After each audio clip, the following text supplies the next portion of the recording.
or hit. Thanks, Beth Ann. So welcome to the Cryptocurrency Money Magnetism Collective. I'm Bobby Vaughn. Beth Ann Porter is here as well, who's the co-creator of this event. And tonight we have Carlos Quintana speaking. He is in the financial world and has a wealth of information in investing in, well, I'll let him, I won't spoil the topic, but you're in for a treat tonight. So thank you all for being here. Basically what we do is we create a space for people that are interested in crypto and that are either know some things about crypto or maybe are learning about crypto. So it's basically a space for people to learn and share information and grow together. And we like to focus on mindset as well. So it's not just all technical, but we also focus on an empowering mindset so that we are doing things wisely when we invest. So with that, I'd like to just briefly introduce Beth Ann. If you'd like to say hello, Beth Ann. Hello, everyone. So happy to see so many inquiring minds tonight. One of the things that we do here at the collective, Bobby was saying, is that it's put on by everybody in the group. And we're always looking for people to join our collective. Bobby, do you want to share what is available for people? Yeah, real quick, we're creating a massive community, and we're in the beginning stages. We love this idea, and people seem to like it as well because it's a safe place for people that don't know anything or they're learning. There's no intimidation factor, so it's that's what we're creating is a massive community that we can empower and contribute to, and also be contributed to as well, because I'm learning all the time myself. And so to create that massive community, we are growing our team. So if it inspires you to be a part of this project that we're growing over the next few years or 10 years or whatever it ends up being, we'd love to have you. We'd love to have your support, your input, your creative input, because we get to create it together. That's what the collective is all about. So specifically, we're looking for someone to help edit our videos, someone to help with social media, and someone to be a participant or speaker liaison, or someone to contribute. I don't know the word. Contribute. Yeah. Contribute knowledge. Yeah, exactly. So given that, I see people still coming in. If you get muted, it's just because you had a little background noise, but you can always unmute to ask a question. So that's what we're creating, and the invitation is there for you. Just message us in the chat if you're interested in sharing or contributing in some way. Yeah, and we're just at the beginning of this collective. It's actually it's growing. It's been growing. Tonight we have, it looks like, almost 25 people attending, and it's been growing. And so you'll be on the ground floor of something that's going to be really big. It's very exciting, and you get to be part of a very forward-thinking group of people and community. So also tonight, if you have any questions, please go ahead and put your questions in the chat, and we'll be taking them as we go along. Carlos is going to be sharing lots of information, and I'm sure you're going to have lots of questions. If we don't get to them, we may even have a part 2, or we may go a little later if some of you are interested in staying, but we'll kind of play that one by ear. So back to you, Bobby. Okay, with that, let's go to Carlos. Carlos Quintana. Take it away, Carlos. Thanks for being here. I appreciate you. Hey, you're welcome, guys, and thank you for inviting me over. It's really nice to talk to you guys about my 2 favorite topics, crypto and taxes. And so, yeah, whatever I can help you and contribute to the community, that'll be great. And I want to start off by giving you a little bit of background. I'm a tax strategist, and also I have a stable coin hedge fund. What that means is that we basically yield farm on stable coins, and we get a lot of interest. Imagine having a bank account and having, like, instead of 0.01% interest, we have like 20 to 40% interest, right? So that's kind of what we do with lower risk of volatility. So I want to start off by reading to you guys a thought that I had today and some information that I kind of have heard before. And this is how it goes. It's the average American makes about $36,000 a year. If you're trying to make more than this, you're trying to do something already extraordinary. This is important because your brain creates stories for itself. If you want to make 70,000, then your brain most likely already created the story that 70,000 is what is normal. Making less than that, making less than any normal person would make that really embarrassing. Who could survive with less than that? Why hasn't this happened to me yet? Well, the reason why it hasn't happened is because it's not normal. And when you have a goal of what normal should be, the extra effort you find yourself putting into reaching the goal feels unfair and defeating. But when you understand that, yes, what you want is different and that you can do it, then we tend to be strengthened and we tend to be empowered. And then we get to work on what needs to be done to achieve our goals. So it is important that you understand that making more than $36,000 a year is extraordinary. Understand that when you want to do something beyond the normal, you will be more willing to do the extra work required from you to achieve it. So then you are being that which produces that result. So I just want to acknowledge everybody that is here attending, whether you make $1 million or you make less than 30,000, to acknowledge you and say that, well, you're doing what is required for you to actually achieve the goals that you want. So I'm happy for you guys. I'm happy for me. And let's move on with what we need to talk about. Now, a little disclaimer before I get started. I am a tax professional, but I am not your tax professional. So any tax advice or tax type of conversation that I do say here is not actionable advice for you. You should still contact your tax advisor or your accountant for you to actually see whether it fits you or not. And also, I'm not a financial advisor, and therefore, this is not investment advice. Now, having that out of the way, let's go ahead and explore the topics that we're going to be discussing today. What we're going to be discussing today is the following. We're going to be discussing the crypto investing strategies. And a topic of that is going to be investing versus trading. Hedge against your risk.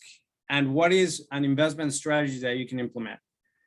We're going to go into what are the tax consequences of all of the activity that you have. What are some tax strategies with capital gains, retirement, and income producing activities that you have within the crypto world.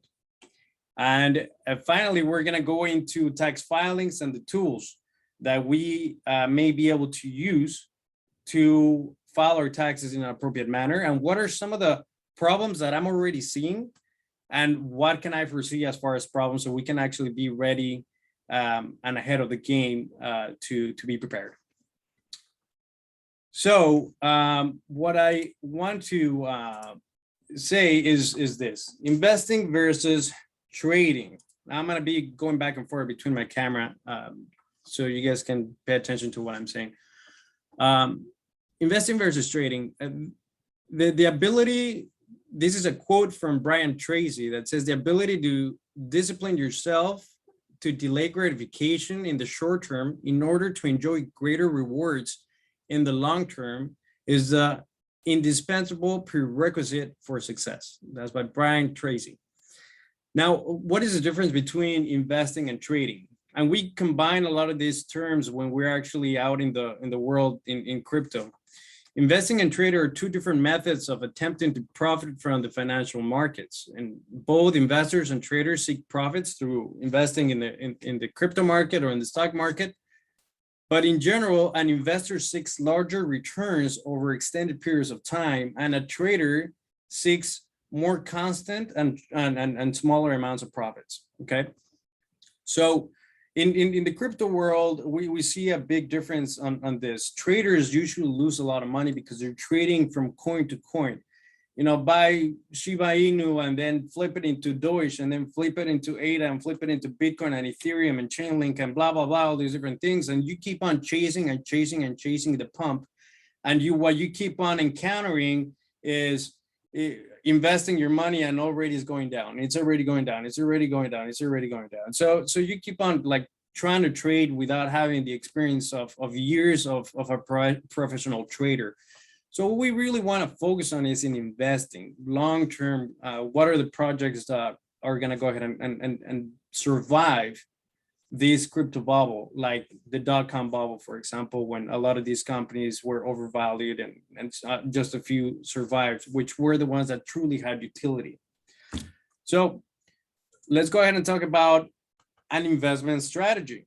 So I prepared these little 4 squares here, where I select four different sectors in the type of investings that we can have. And now you can flip it around and you could do different percentages according to your risk level. But this is an easy way to understand diversification in your portfolio. So for example, we're gonna have investing, retirement, income producing activities, and traditional trading, or I like to call it degenerate gambling. And we're going to go ahead and have all these different factors here or sectors, because that's going to go ahead and diversify our risk. And it's going to go ahead and have the path to achieve certain goals. In our investing side, we're going to go ahead and try to focus on long-term blue chip crypto assets. Means that these are larger cap type of assets that have been surviving over the years and have true utility, such as, like, for example, Chainlink or VeChain or ETH. And obviously Bitcoin is its own category of its own, which we can definitely discuss what Bitcoin is and the economics behind it and so forth. But for example, if I told you right now, go ahead and let's go ahead and invest on Intel or IBM, you guys would automatically tell me, well, sure, those are solid companies with strong fundamentals. And I would tell you, well, what does IBM do? Or Intel? Well, they do like computer chips and technology stuff. And like right off the bat, you guys would be able to tell me what that is. But what if I told you right now, well, what does VeChain do? What does Chainlink do? A lot of the people don't even have an idea of what they do. What would you invest in something that you don't even know what it does? So what I want to go ahead and say here is that, for example, VeChain will go ahead and be the major and how do you call it, when they're the innovators in chain for tracking merchandise and supply chain in all types of industries. So therefore, this type of industry is something that we would be able to say that is going to survive. What about Chainlink? What does Chainlink even do? Well, they do smart contracts. Have you heard something called smart contract? You know, it's one of the major companies and innovators in smart contracts, which is completely necessary for the Ethereum network to actually work. Well, not only a certain portion of it, obviously. But then we can also separate it between like all the different projects that we see on the top 100 page and try to research each one of these companies to see what they do. And unfortunately, on the top 100 page, we don't only have blue chip companies. We also have meme coins, you know, like Doge and all these different things. And there's so many arguments here and there whether it has utility and whatnot. But what is the difference between, like, you know, having something compared to like IBM to something that is a pump and dump? You know, it's really not comparable. It's really not truly investing. This is going to be more in the traditional trading that we would do on Doge, for example, or degenerate gambling. with Shiba Inu going up, whatever. We can also focus on this investing area with different industries. So for example, what about the gaming industry? What about NFTs? What about smart contracts or banking? Whatever. For example, gaming and NFTs are major type of industries that are coming up incredibly. You can start thinking about a game where you buy real estate in this game and you buy NFTs, like that's what NFTs are, just non-fungible tokens that are unique to you owning that. And there's gaming platforms that you can own a sword and upgrade it and make it whatever, and then use it in there and then sell it. And then you get actual money for it. And then you can actually pull it out and say, I made a really good investment in that game. There is like cars that you can buy as an NFT, upgrade them and buy all these different parts to it and everything. So therefore you would be able to then sell it for more, like a regular car, and then just go ahead and make money off of that, pull the money out and do that. If you really see what the future looks like, then you can actually see, the types of industries that are going to survive and which ones are not. So therefore, investing is for long-term, and it's going to help us distinguish our traditional trading to actually leaving our money there for long-term investments, okay?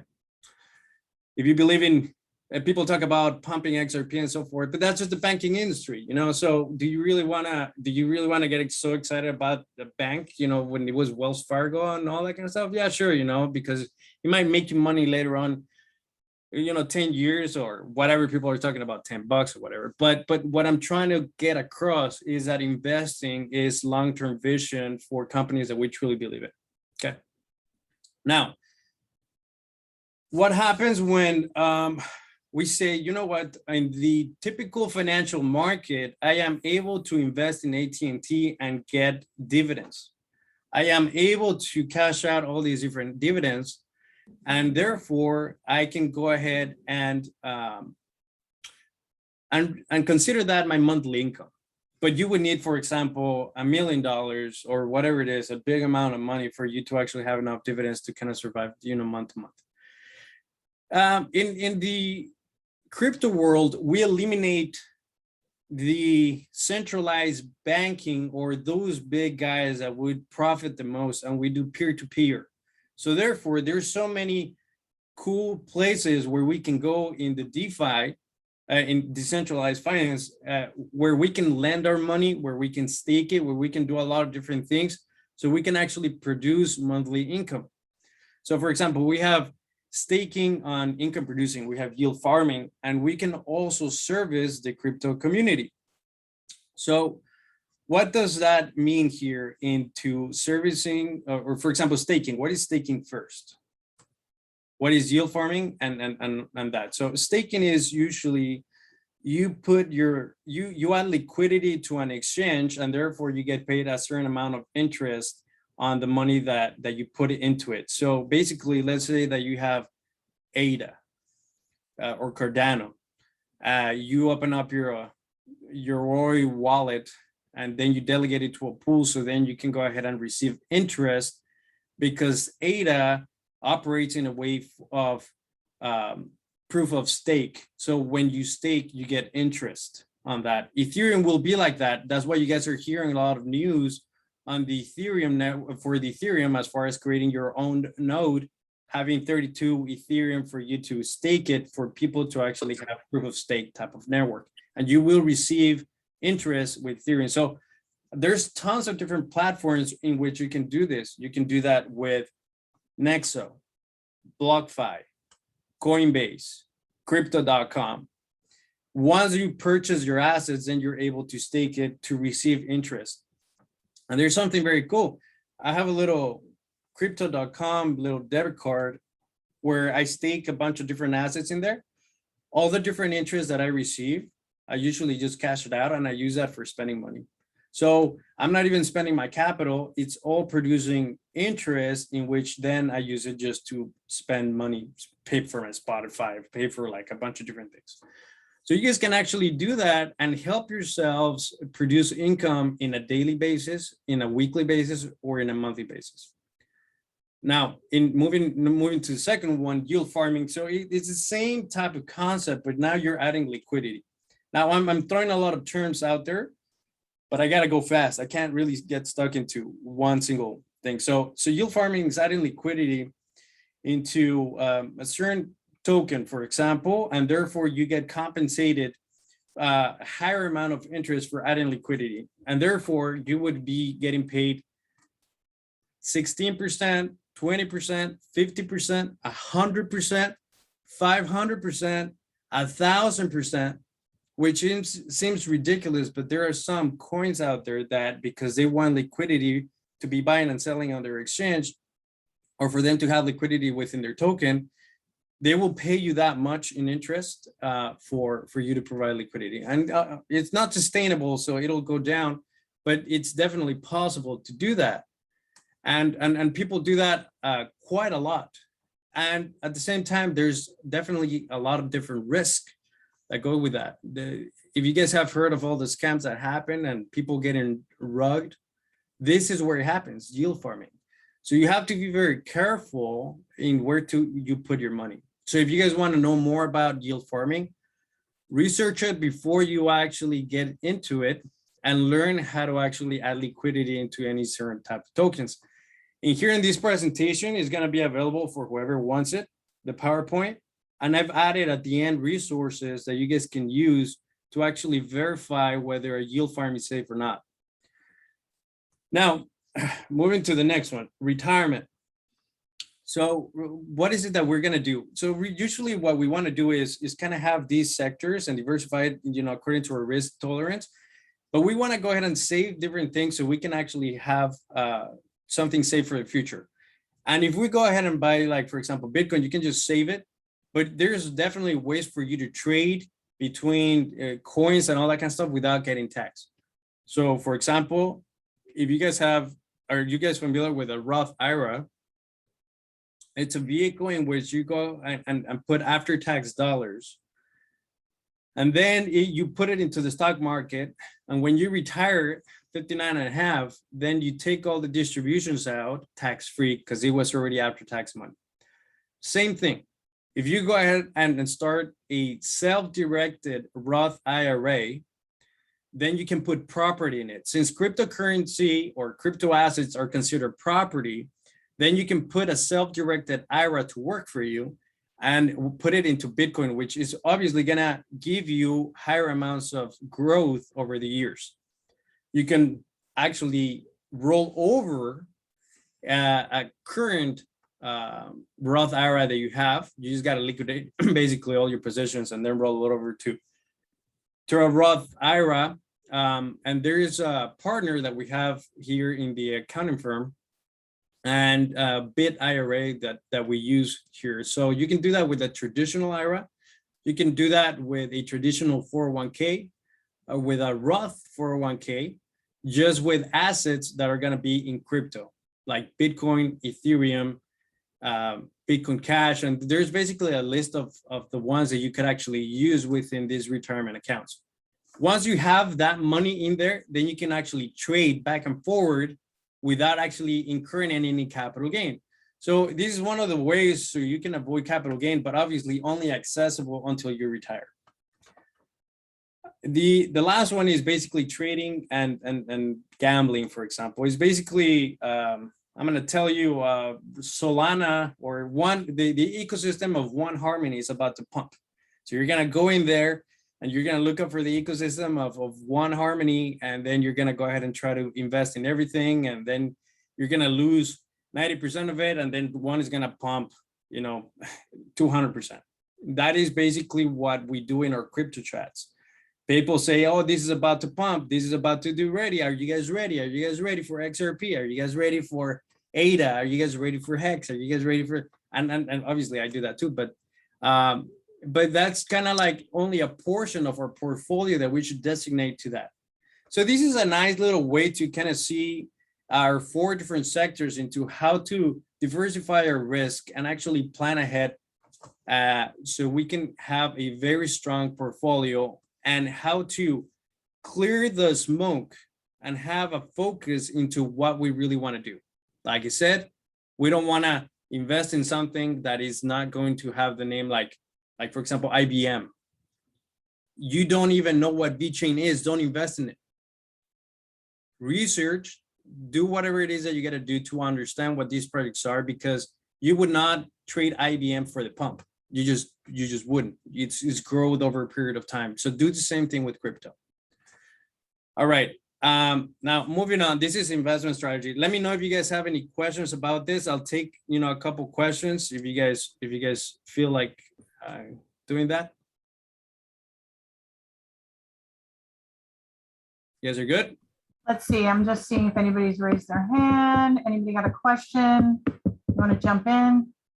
And you can always throw in a question in the chat, and we'll let Carlos know there's questions up as we go.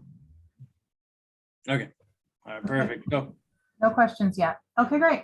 All right, cool. So it's very clear as far as that. So then what is it that we want to do then when we do that? So we also want to hedge against risk, right? I already talked about it a little bit, but we also cannot forget that, well, even though crypto is here to stay, that there's also real estate, there's the stock market, there's metals, and there's businesses that we can have. So these are all hedges against our crypto volatility that we may have. And crypto, has opened a door for the possibility of wealth for a lot of people. They've never invested in the stock market, but they are finally invested into the crypto market. But they have to educate themselves into what true investing is, and so they can actually be safe and not lose their money. Now, diversifying risk is very important in different kinds of industries. So when you cash out, I know that some people here in the conversation have made massive gains in crypto, and they go grab that money and then they put it into real estate. What? Because the strategy that they're using is for income producing activities within the real estate market, in which is going to appreciate over a period of time. And although they could do that also in crypto, purchase Bitcoin, for example, and have it as an income producing activity with an appreciation of 200% over time, some of these people want to actually have a portfolio of real estate as well. So we want to go ahead and have a well-rounded hedge in our portfolios for investing. So therefore, it brings us to the concept of building our capital first, so we can actually have all these activities that are going to go ahead and give us that sort of income. So focus on your job, focus on building your business, focus on all these other activities that are going to go ahead and build up your capital that then will allow you to have income producing activities later on. So that's kind of what I want to say about hedging risk is more like diversifying yourself into not just crypto, but in all different areas, so you can be very well-rounded. Now let's go ahead and talk about tax strategy. Now this one is going to be a loaded topic, so definitely put questions as I go if you guys need. Now, let me just take a little 1 minute thing. My AC is way too strong and I gotta lower it. Give me 1 sec.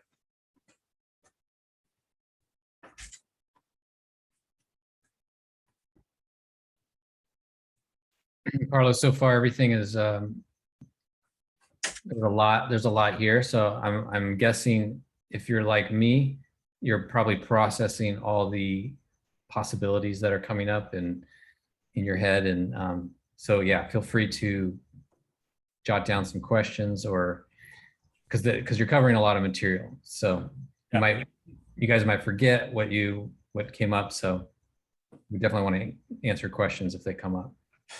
Well, let's see. Do you guys know what, just by raising your hand like that, do you guys know what capital gains are?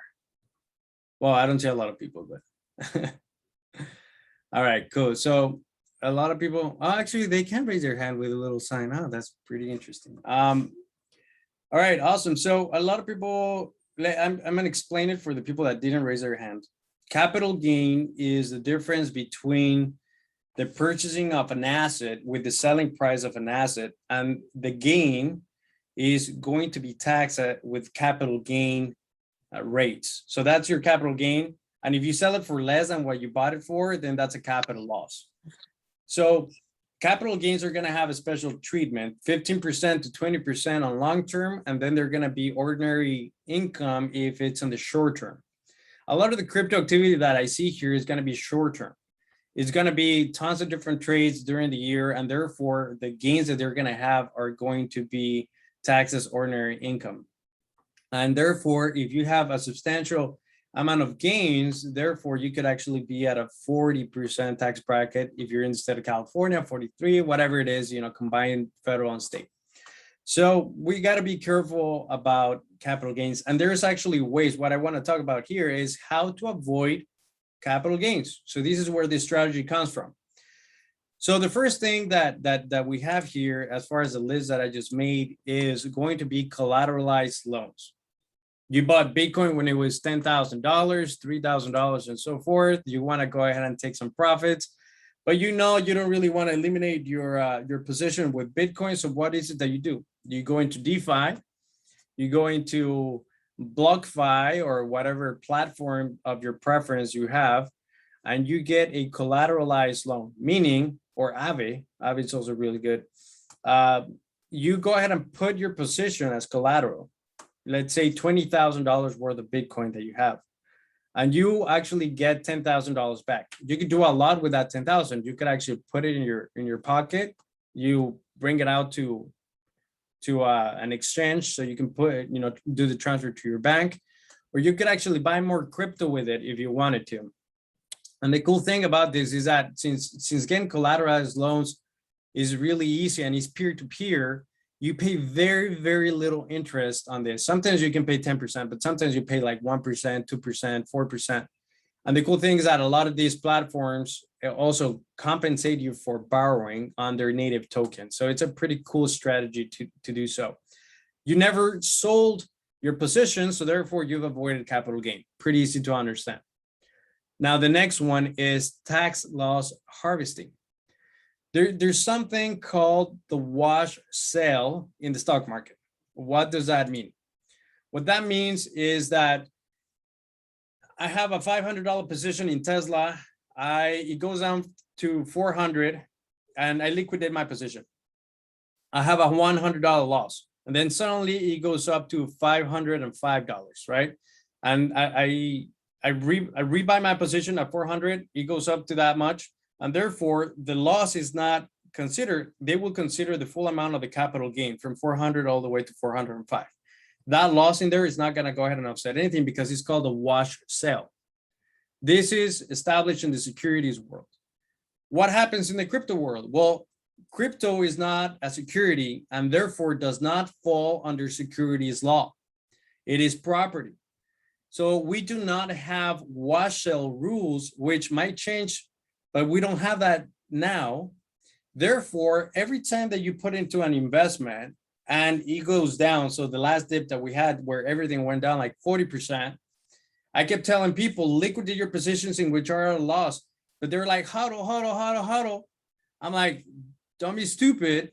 Liquidate your positions right now and then you can rebuy your position again. But what we really want to go ahead and do is record the loss that we had there and then rebuy your position again, because that's basically the theory behind hodl, to maintain your position no matter what happens.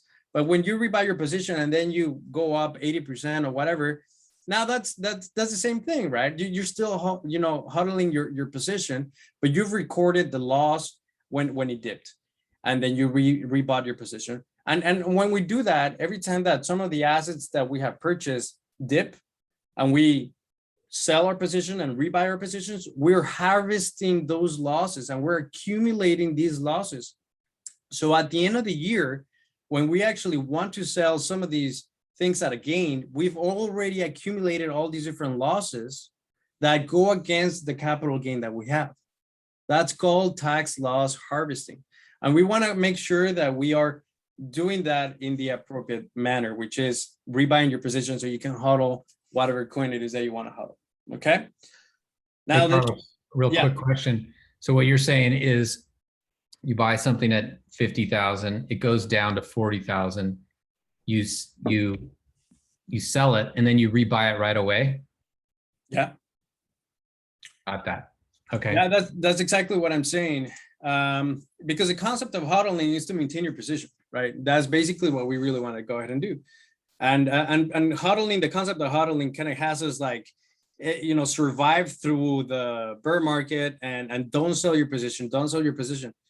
I have a friend with OMI, for example, so went down 80%. You sell your position so you can record that 80% loss. Rebuy your position if you want to maintain it because you believe in OMI, 100% and for 10 years, whatever the timeline is. But you're going to go ahead and start harvesting those losses against the capital gain that is going to come through with other assets. Okay. Carlos, do you have any suggestions for how to keep track of that and documenting it so that you have a nice record? Yeah, I'll talk about it in the end. Okay. There's also another question in the chat. Andy, would you like to ask it or do you want me to just read it for you? I'll go ahead and ask it. So I had a situation where I had a stock that missed its EPS reports and it dropped dramatically. However, I went ahead and chose to stop the bleeding and jump into the option leap plays. Now, does that affect my wash, my losses? If that makes any sense regarding just typical stocks. The wash only applies to stock to securities, right? Are you talking about crypto? Because I didn't really understand what you bought. No. Yeah. I was talking about just regular stocks, not the crypto side. It doesn't apply to stocks because there's a rule that says that if the position goes down and you sell it, you have to wait more than 30 days to rebuy your position. So it's not considered a wash sale. If you rebought your position within a 30-day period, then that loss is not going to get recorded, only capital gains. Okay. All right. Thank you. Yeah, you're welcome. Okay. There's another question, right?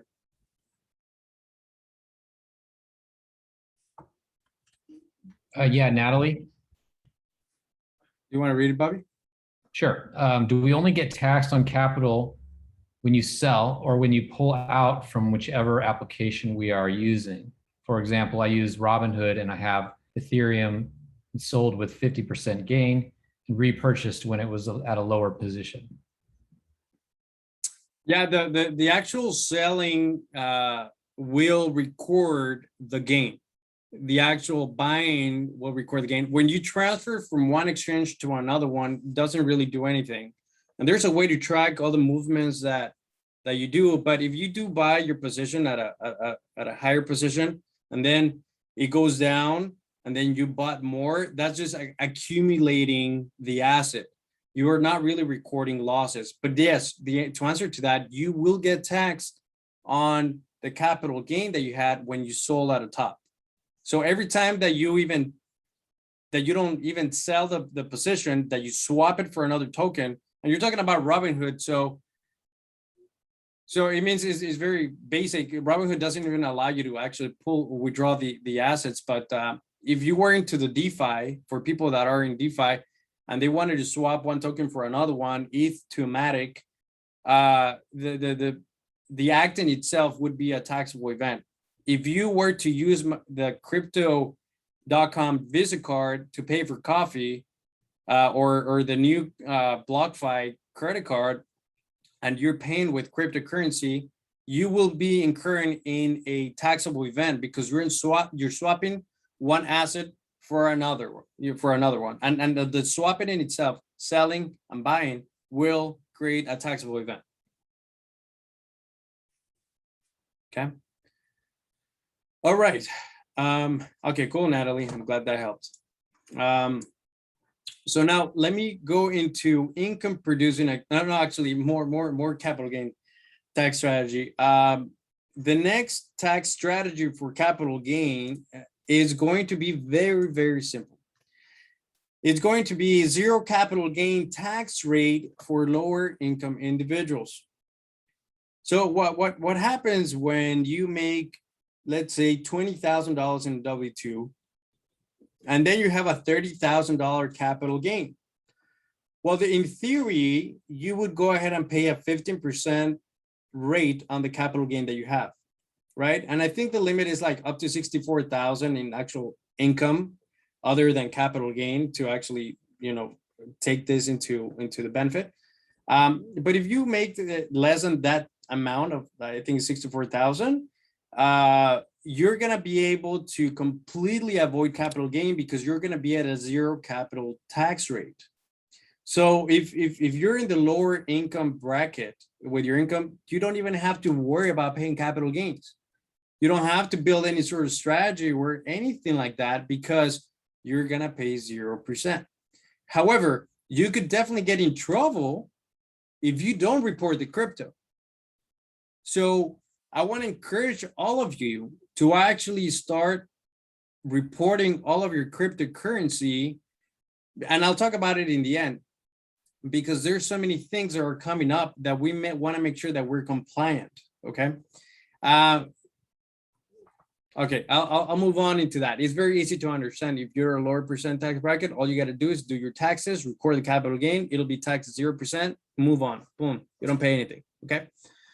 Now, the next one, this is where we get a little more advanced. This is where we get into larger numbers. And this is where we go into having a big portfolio, more than 100,000, because then it gets very pricey to set all these different things up. So, for example, there is an irrevocable non-grantor's trust that you can actually have, where you have access to all of your crypto. You put it all in there. And since you're not the direct owner of this trust, there's a third-party administrator, an attorney that gets hired to do so. You can actually have a massive amount of portfolio in there and buy and sell, produce income, whatever it is that you do, and pay zero tax. What happens in case you want to pull it out? Well, there's a whole list of things that you could actually pull it out, because since you are the, let's call it the administrator, it has a different word, but since you are, in charge of all of this, you can actually take on different expenses and have the trust pay for a bunch of different expenses, like rent and blah, blah, blah. There's like a whole list of things that you can do. So therefore, to set this up, it's like 20, 30 grand to do so. So it has to be worth it, right? For you to kind of do it like long-term. There is a deferred sales trust. A deferred sales trust is a trust that where you donate all of your different assets. I'm going to explain it with real estate, and then you guys can apply it to crypto to make it a little easier. If you have a home of $6 million, $5 million, and then you transfer it into the deferred sales trust because you want to sell it, because you bought it at 1 million, you're going to have a $5 million capital gain. You put it into the deferred sales trust and it holds it. And then the deferred sales trust is the one that sells the property. All the money that it receives is going to be completely deferred of capital gain. It doesn't pay any capital gain at all. So then how do you use the money? You can only use it to buy other assets with it. If you wanted to buy another property, like a 1031 exchange, for example, but without the limits of the 90-day, as far as the time limits or the like-kind type of limits. So therefore, if you wanted to buy commercial real estate, if you wanted to buy a plane, if you wanted to buy a tractor, if you wanted to buy land, if you wanted to buy stock, if you wanted to give your uncle $50,000 for the startup that he told you to invest in, because it's considered an asset, you would be able to use all that money in the deferred sales trust to do so without paying any taxes at all. But what happens if you run out of toilet paper in your house and you're like, shit, I need to take some money from the deferred sales trust? Well, the fact that it's a personal expense, you would actually pay a capital gain tax rate because you're using it outside of what it says, where it says, buy it as, or you can only buy another asset with it.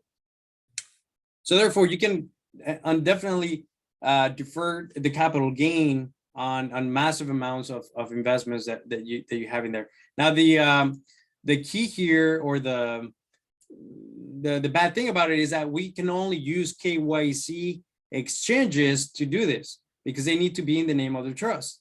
KYC is usually frowned upon in the crypto world because you have to verify your identity, and then they'll send you a 1099-K and all these different things, and it's regulated by the IRS, and so whatever. But it's required for us to actually open an account with your trust or your corporation. It requires to be KYC. And there's only a few exchanges that will do that, like Kraken, Coinbase. I don't know, I would have to look it up, corporate KYC exchanges, and there'll be a list of the different exchanges that accept it. And that's where you need to hold your crypto, because the IRS and the government needs to know where that crypto is held. And at the end of it, you're not going to pay any taxes on it. So it doesn't really matter if it's KYC or not. Now, moving on to the next topic, which is... We have a hand raised. If you wanted to take a quick question, Alexandra, I believe. Right there. Maybe it might be a high five. No, I have a question. Hey, what's up, Alex? Hey, what's up, Carlos? So when you're buying assets from your deferred trust, from the capital gains on your crypto, who is the owner of buying your boat, your helicopter, your properties? Who's the owner of it? Like The trust. The trust owns these assets? Yes. You have zero relationship to it. You only control the trust. There's even a third-party administrator that has to oversee that you're using the trust in the appropriate manner. You do not own it. The trust completely owns all these different assets. Okay, and let's just say you buy assets like rental properties, and it starts to accrue interest and income and all that stuff. Like, what do you do with that? Or you buy a plane, and that plane you're actually sort of servicing it to clients, and you're making profit. It's gonna go to the trust. It will, and at that point, income-producing activities will pay tax on whatever income you produce. So this is only for capital gain. The trust will pay taxes on income-producing assets from the trust, or does it get K1 to you, the profits? No, it doesn't get K1 to you. The trust is the one that maintains, it's a non-grantors, right? So a non-grantors trust is the one that is not going to have the beneficiary K1 going into the taxpayer. It's going to maintain itself, and it's going to go ahead and pay taxes at a trust level.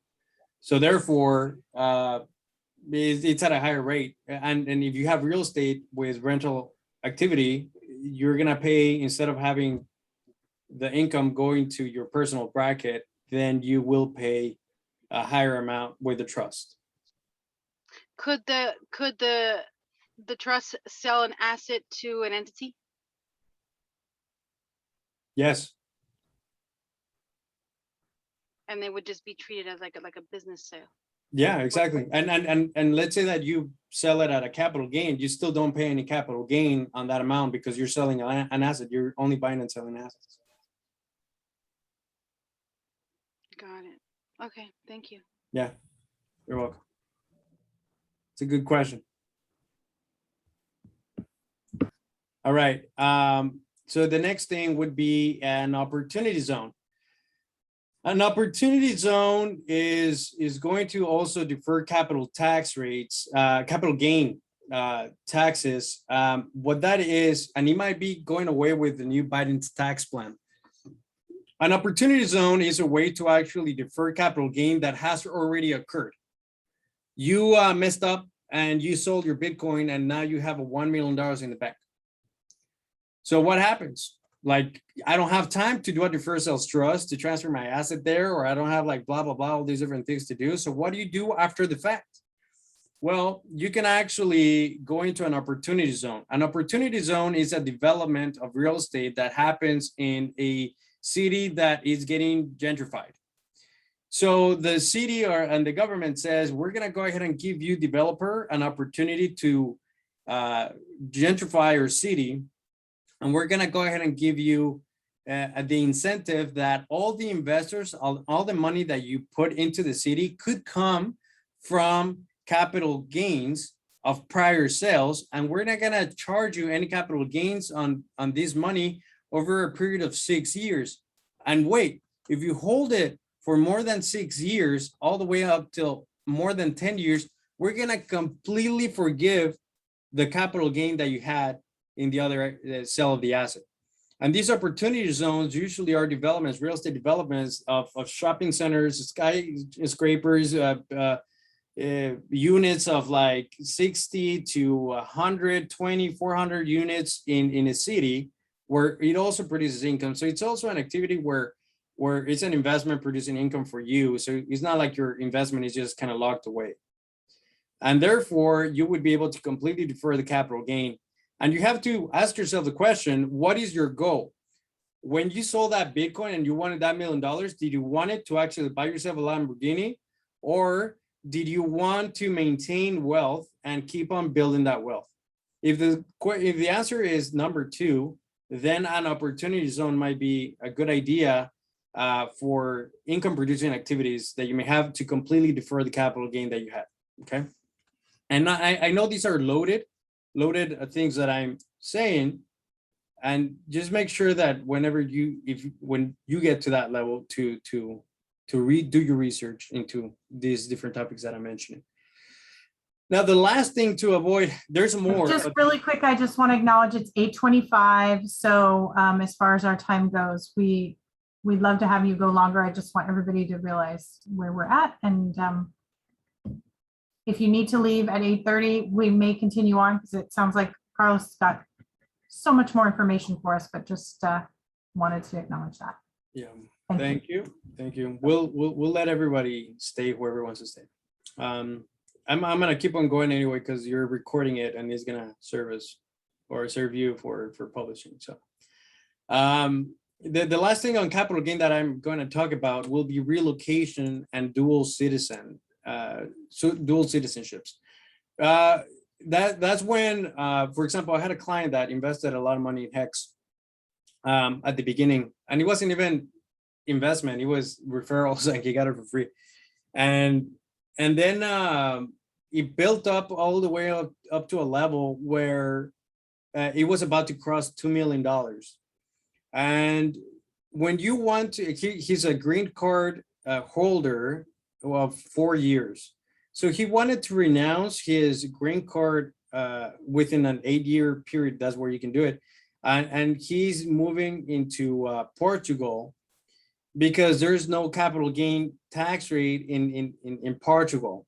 So therefore, the exit, he doesn't have to declare his assets to the United States, and he doesn't have to pay the exit tax when it comes to that. But let's imagine that he had already $60 million or $100 million.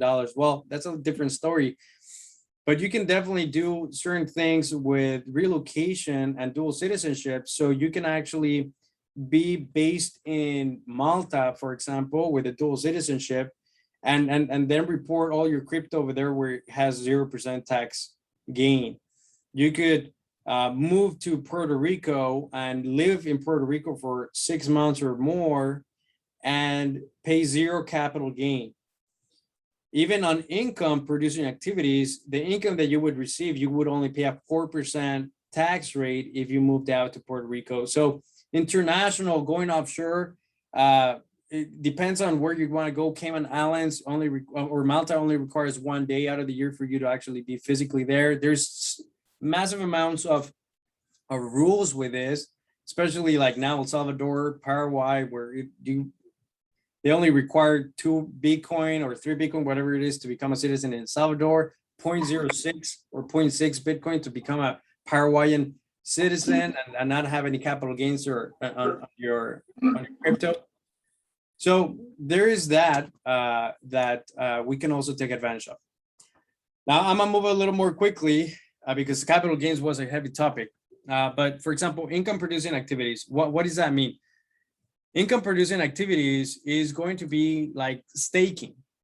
staking, yield farming, anything that you do into the crypto activity where you're going to receive an airdrop or you're going to receive rewards and constantly for this, all of this is considered income. And when you sell it, then you pay capital gain. So you are getting taxed twice in it.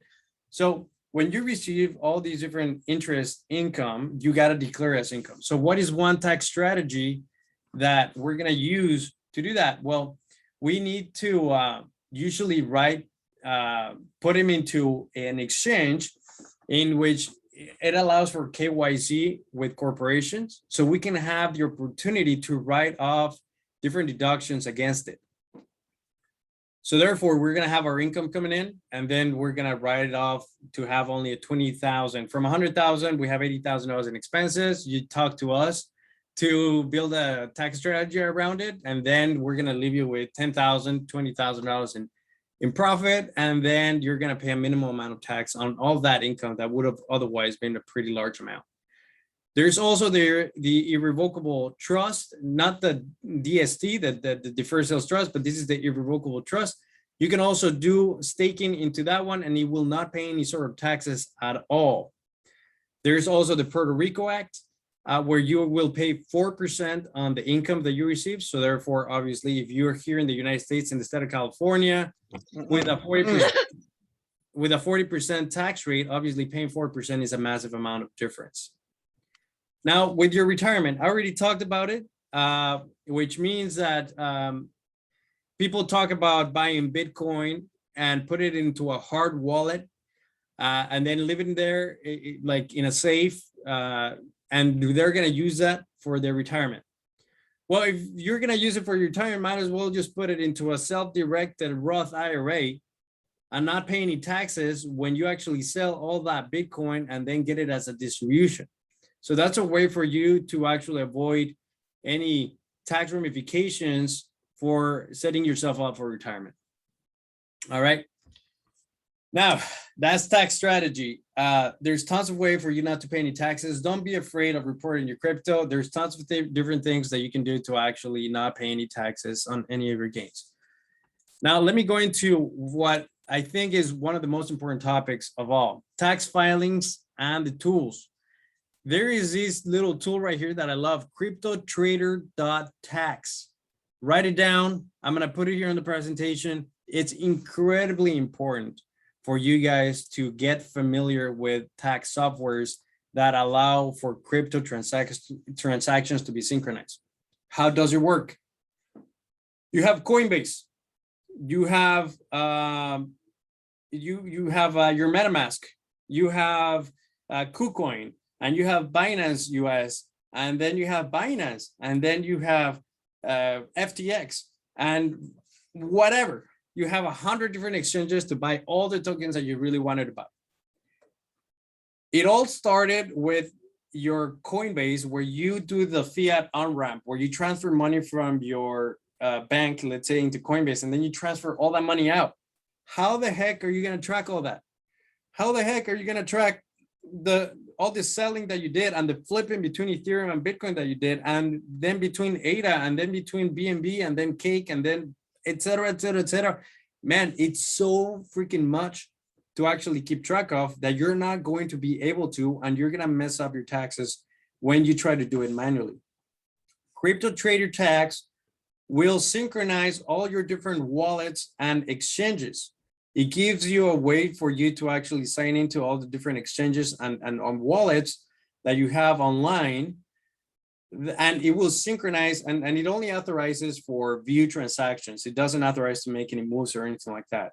So therefore, it will download all the transactions, and it will trace from the origin point of Coinbase, where you did the fiat on-ramp, to all the different addresses that you sent it over to, all the different things, and it's gonna recognize all the transactions and bring it back into what is the cost basis of the initial asset that you purchased to know the proceed amount that you got. And therefore, it's gonna bring 5,000 transactions, 1,000 transactions into a beautiful Excel sheet that you're gonna be able to upload into TurboTax if you do your own taxes. You're going to be able to upload it to TurboTax, and then it's going to populate the forms for you. If you do have an accountant, then what you want to do is that it populates an Excel sheet with the cost basis and the proceeds, with the dates of acquiring and the date sold, with the asset that you bought and sold. And you cannot just summarize the transactions. I bought 900,000 and I sold 910,000. You can't do that.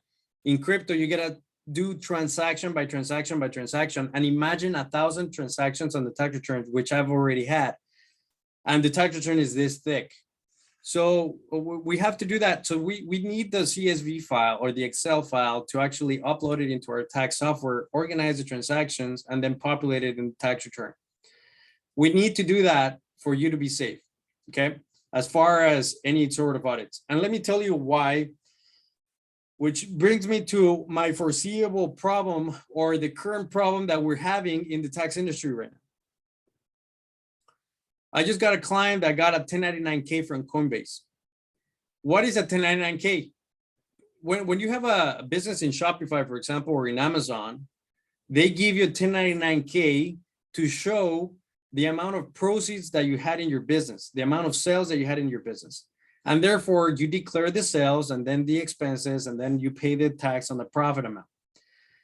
Coinbase, because it's considered property, is not giving us the typical cost basis and proceeds. What they're doing is saying, like, these guys sold an amount of $950,000 worth of cryptocurrency.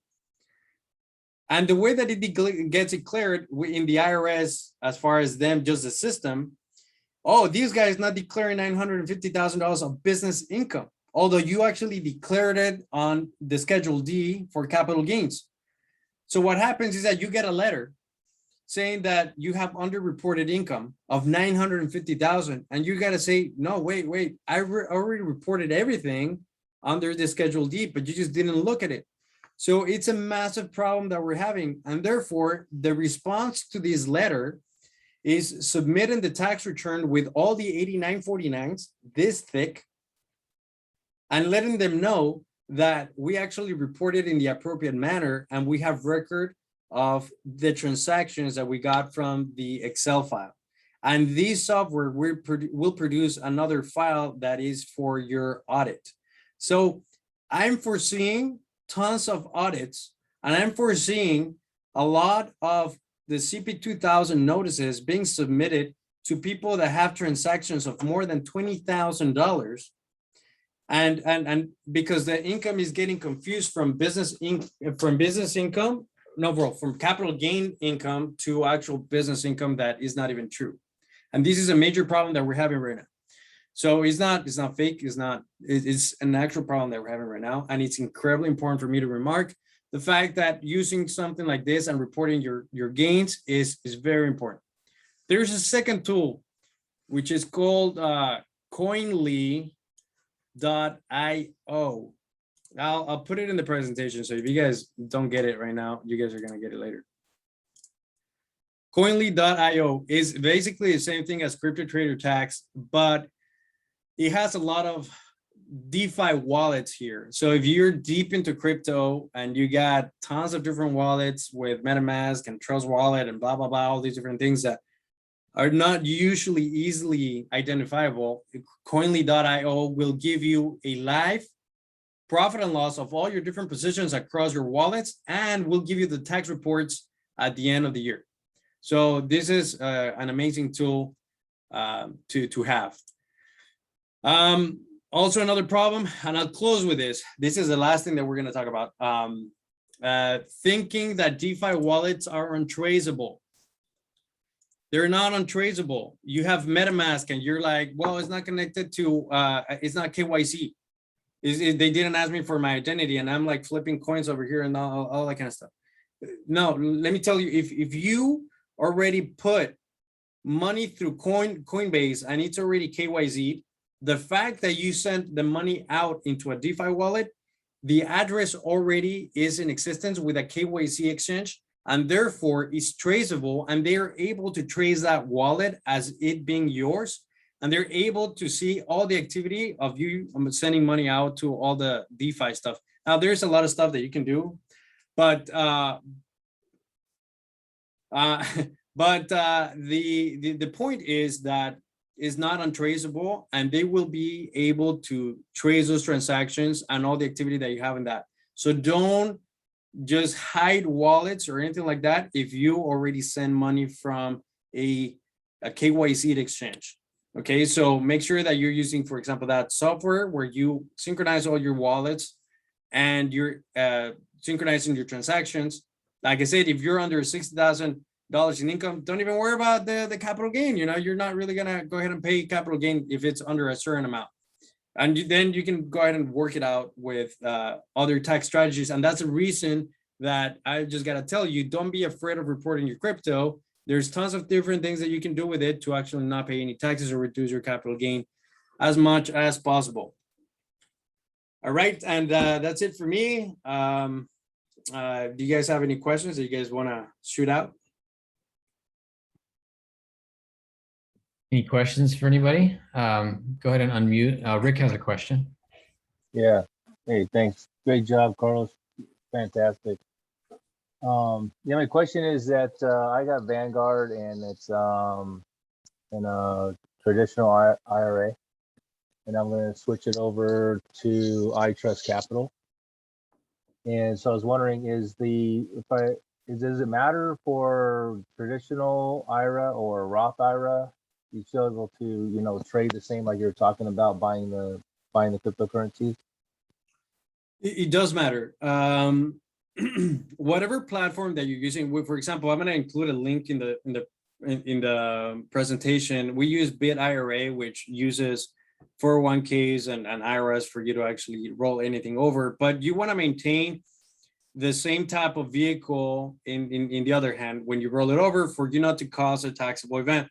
If you have a traditional 401k or a traditional IRA, you want to go ahead and roll it over to a traditional Bitcoin IRA or a traditional 401k, because when you liquidate your activity here and you take a distribution from this retirement vehicle and it's not going into the same type of vehicle, it becomes taxable income for you.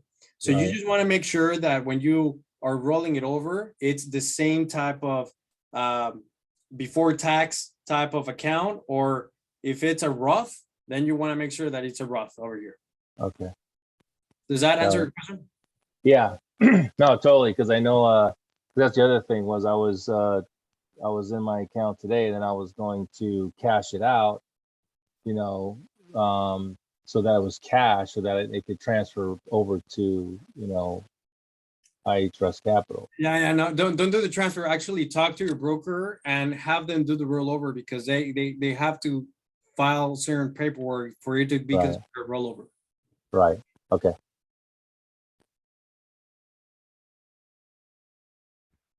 Laura. Hi. First of all, awesome job. It was so interesting. My background is accounting, and I haven't practiced tax in like 20 years, and crypto didn't exist when I studied tax law. So this was fascinating. And I just wanted to say the tax loss harvesting is going to change my life. I'm so excited about it. Awesome. It is wonderful, wonderful. I'm so excited about it. I am that same person that you talked about with the Coinly thing. I have everything. I have KuCoin. I have Trust Wallets. I am super obsessed. MetaMask. I mean, you name it. Is it retroactive? Like, can I go and run it for? Okay, cool. The blockchain is completely public, right? So all the Yeah. transactions are going to be completely synchronized. And if you want to go back to 2016, it's going to synchronize everything. See, Nice. really everything. Yeah. Oh, I'm so excited. If you need to do amendments, you're going to be able to do so. Perfect. Yeah, well, I just started last year and I didn't sell anything. So I actually didn't get a 1099. So Coinbase sent me something. Oh, you didn't get it. So because I was like, I'm gonna go by my tax law knowledge, which is don't sell anything and you won't have any capital gains, until I really learn this stuff. So. I mean, it is, you know, you can do that, but obviously, if you know, there's definitely a lot of different things that you can do with DeFi that will allow you to maintain your position and still yield farm and still do whatever it is that you got to do. Oh yeah, and I wanted to mention that I was just on an AMA with Celsius, which I'm not sure if you're familiar with them. They're very similar to BlockFi. They're out of London, and they did something for Californians, which is very interesting. They just announced it yesterday or the day before that they are doing loans for Californians with 0 APR for 25%. So like your Bitcoin, they'll give you 25% of it for 0 on a loan. So I thought that was kind of interesting. Yeah, there's a new company called Meld in the Cardano blockchain that will once the Cardano blockchain launches officially. Meld is a bank like Aave, for example, that will allow banks loans to be coming out, and they have a self-paying loan that produces like all these different interests, but it gets paid by the gains of Cardano, or I forgot what it worked, how the specifics of it, but they're calling it a self-paying loan, and there's definitely opportunity for you to even get paid. So, for example, with Aave on the Polygon network, what I did is I bridged it from Ethereum to Polygon, and then I submitted all my assets that I had into Aave, which is like a DeFi bank. And you put it in there for lending. Mm-hmm. And then I borrowed against my collateral, and I was getting paid a bunch of interest, like 30% on all the different things that I had. And for me to actually borrow, I would pay 2% APR, plus they were giving me 8% APR on Matic. They were paying me Matic. So Yeah. So with DeFi, like you guys have to open up your world with like the amount of peer-to-peer transactions and the DeFi industry, what it opens up for a lot of people, not only for you to be able to borrow, but for you to actually make a lot of money with it too. Yeah, I've been really getting into it, and I just started yield farming and looking at the possibilities of lending, and then just like paying the 2% and then making up to like, I've seen like 40, 50, 25 seems pretty average off just like lending and making off your Bitcoin, with native tokens and stuff like that. But it's incredible how much you can earn based on just like keeping it in a bank or just plain doing BlockFi. You know what I do? I just put my Bitcoin, I put it as collateral, I borrow USDC and USDT against it, and then I pair it on a yield farm, and now I'm getting like 60% on the stable coin, right? That's basically how I manage my stable coin hedge fund. It's awesome. It's awesome. Thank you. You're wonderful. It was great. Thank you so much. Rick, I saw your hand up for a second. Did you have another question, or was that? Yeah, just real quick. That's exact what you guys are talking about. Where research, or where do you go to find like these staking opportunities, yielding opportunities that are out there? Like, where do you research that or find that information? Yeah, the information is YouTube. I think because we don't have universities yet. We don't have any of that. It's such a brand new industry that you have to kind of do your own research. So, for example, the way to look at it is this way. There's a blockchain, and each one of these blockchains will have different sectors. Like Ethereum has DeFi, and it has NFTs, and it has gaming, and it has all these different things, right? Now, what happens when there's a fork? A fork is like a copy of the same blockchain of Ethereum. So Polygon, One Harmony, Pulse Chain, whatever. I mean, what is it? Polkadot, Cardano. All of these blockchains, really, which is the first like major step, is going to have projects that are going to come out using their blockchain. DeFi is basically a platform or an industry where it's usually for swapping tokens or for lending tokens or adding liquidity into them.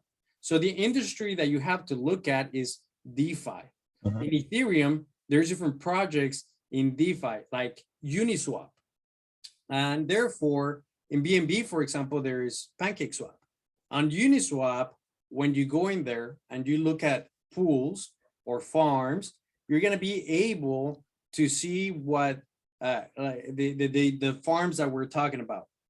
Each one of these platforms, like Polygon, is also another blockchain that will have a DeFi project that will allow you to swap tokens between each other, and will allow you to actually, do the yield farming and so forth. So you need to look at DeFi.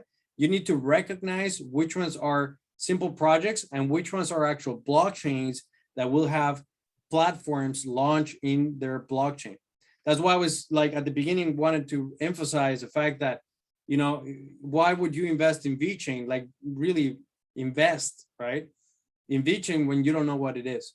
So we have to do and it's as simple as going into YouTube and typing what is XRP and look for the shortest video.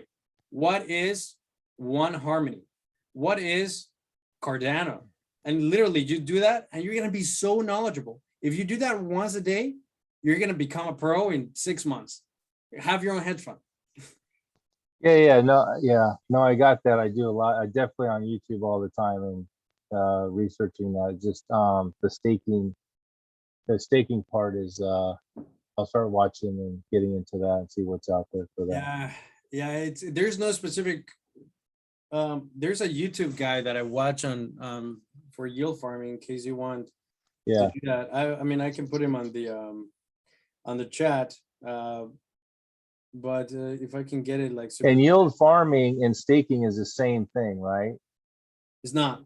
It's not. Okay. No, it's a little different. It's a little different. But for example, there's this guy, Taiki Maeda, which is he calls himself a humble yield farmer. He's a humble farmer, and he yield farms quite a lot. Okay.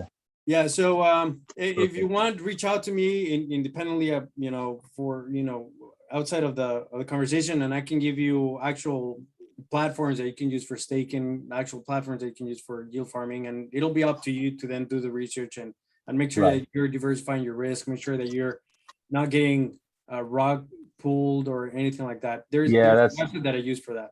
Right. Yeah, that's the other thing I heard was the that rug pulling. Yeah. Okay. Yeah, perfect. It happens quite thanks. Do you have any last minute questions?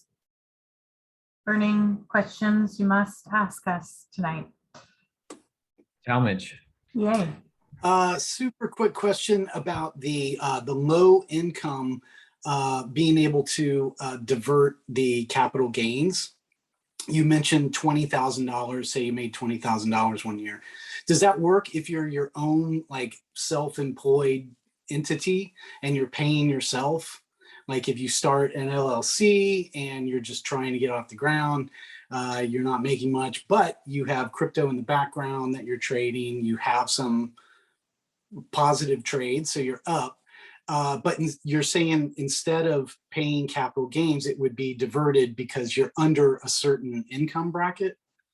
Yeah, the word I would use is not diverted. I would be, because we're not, what I'm saying is that you would actually be at a 0% capital tax rate. Therefore that's your capital tax rate, capital gain tax rate, 0. You're not avoiding, you're not deferring, you're not doing anything. You're paying 0%. You're declaring your capital gain, but you're paying 0%. That's the way that I would say. And yes, you could have that. That, like I said, in any other income, such as retirement income, like a 1099-R from a pension or whatever it is, you would be able to declare that. Let's say that you get $40,000 and then you get a $20,000 capital gain. The capital gain on that $20,000 would be 0 because you are under that lower income threshold, which is not low income. Like I stated in the beginning, anything greater than 36,000 is already extraordinary in the United States. And what is that low income level again? Do you know? It's about $64,000. 64. Wow. Oh, okay. All right. Thanks. Thank you. You're welcome.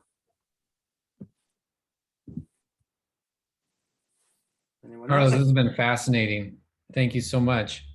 And I've got skyscrapers on my mind, and in real estate, or living in Puerto Rico for 6 months, and yield farming, and so much more too. Like this has got me really thinking, and I really appreciate everything you've contributed.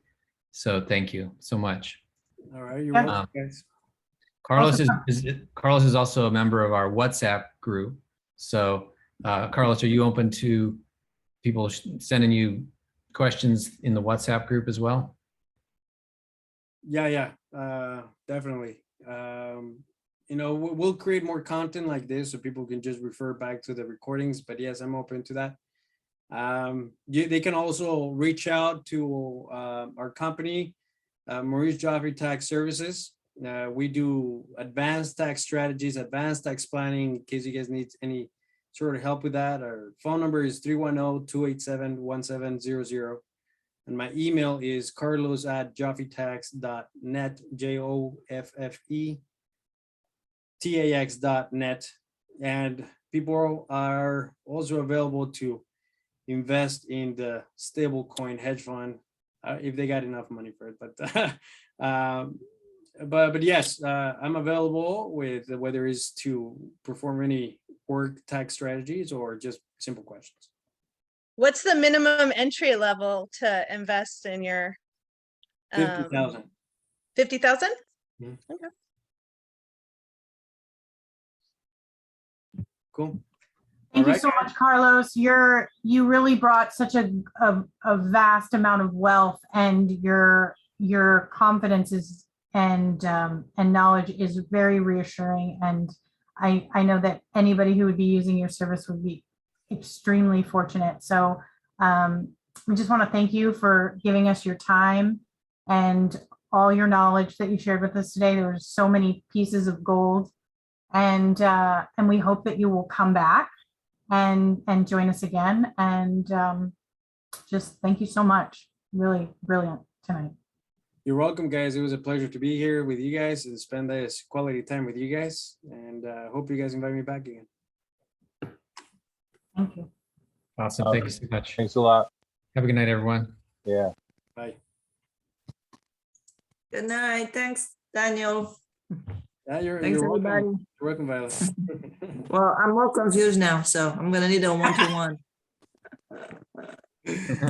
Yeah, well, the Thanks, good thing is that Carlos. you always have me. All All right, take care. right, see you guys. Bye-bye. Bye.